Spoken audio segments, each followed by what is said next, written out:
All right, welcome to the Explainer. Today, we're unpacking literally the ultimate economic juggling act. We're talking about the deeply chaotic art of balancing a nation's internal economy with the wild, totally unpredictable rest of the world. It's a fundamental problem we can all relate to, right? But imagine it on a massive national scale. How on earth does an entire country balance its own domestic budget, go on a global shopping spree, and somehow not go completely broke? To figure this out, economists use this seriously fascinating blueprint. It's called the ISL-LMBP model. Think of this model as the master plan for an open economy. It basically takes three totally distinct economic conditions and smashes them together to find one single magical point, a point where the entire economy sits in perfect balance. It shows us exactly how our local domestic markets mix with global trade flows. To put that in plain English, it's like trying to balance your household checkbook, keep your day job, and buy a fancy new TV from your neighbors all at the exact same time. If literally any one of those things slips, your whole financial life goes out of whack. Well, a country's economy works the exact same way. So we've got three moving parts to achieve this total balance. We have internal equilibrium, external equilibrium, and finally, simultaneous equilibrium. The trick here is that total harmonious balance only exists if all three of these curves intersect at the exact same spot. Let's break them down. First up, internal equilibrium. This is where the IS curve, which represents the goods market, and the LM curve, the money market, cross paths. When they intersect, they find the unique combo of interest rates and national income that clears out all our domestic markets. Imagine you're running a pizza shop. Internal equilibrium is basically matching the exact number of pizzas you bake to sell, those are your goods, with the actual physical cash you have in your wallet to fund the whole operation. That's your money. If you bake way too many pizzas without the cash to back it up, boom, your internal economy crashes. But, we don't live in a bubble. Now that our local pizza shop is running smoothly and perfectly balanced, what happens when we start trading with the town next door? What actually happens when we look beyond our own borders? That brings us to part two, external equilibrium. This is represented by the BP curve, and it shows the specific combinations of income and interest rates where a country's balance of payments is exactly zero.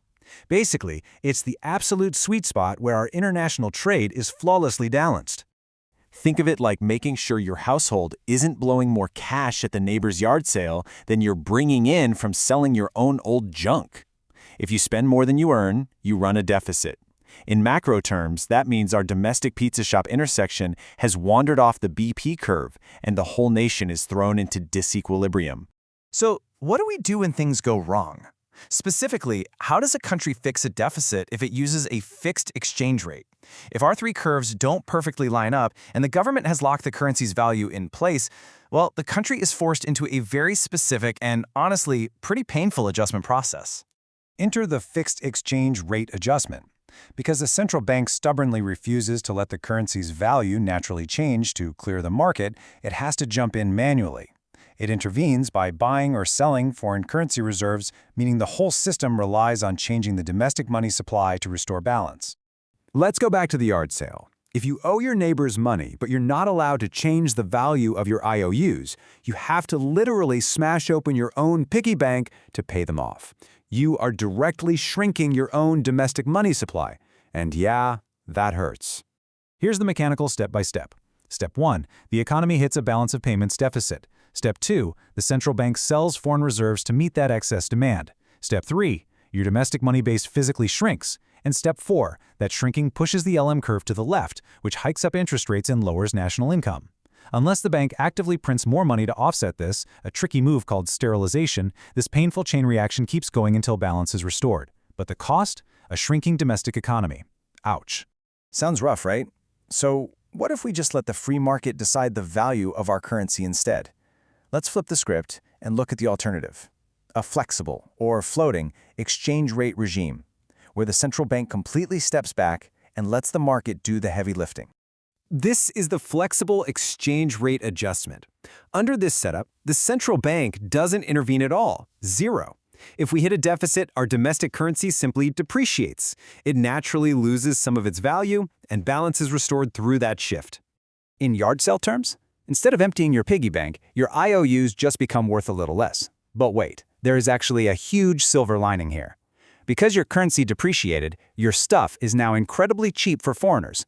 Your yard sale suddenly looks like the deal of the century to the neighbors, so your exports skyrocket. At the same time, foreign stuff looks way too expensive for you, so your imports drop.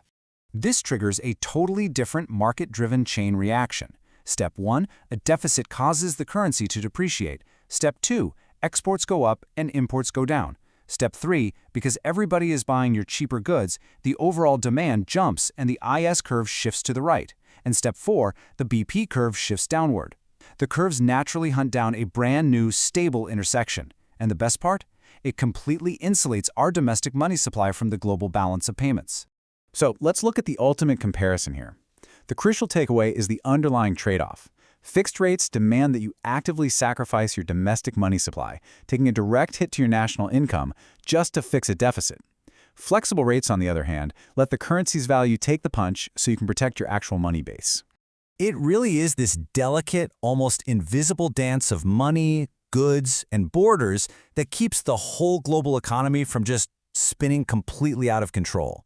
Whether a country locks down its vault or lets the free market ride, the ISLM-BP model proves that every single economic choice triggers a massive, mechanical chain reaction to find total balance. Which leaves us with one pretty heavy question to wrap up this explainer. If fixing exchange rates forces you to literally shrink your own money supply to pay for a deficit, is the perceived stability of a fixed rate really worth the cost of shrinking your own economy? It's a profound mechanical trade-off every nation has to weigh. And honestly, I hope this leaves you wanting to explore the invisible gears of our global economy even further. Thanks for exploring with us.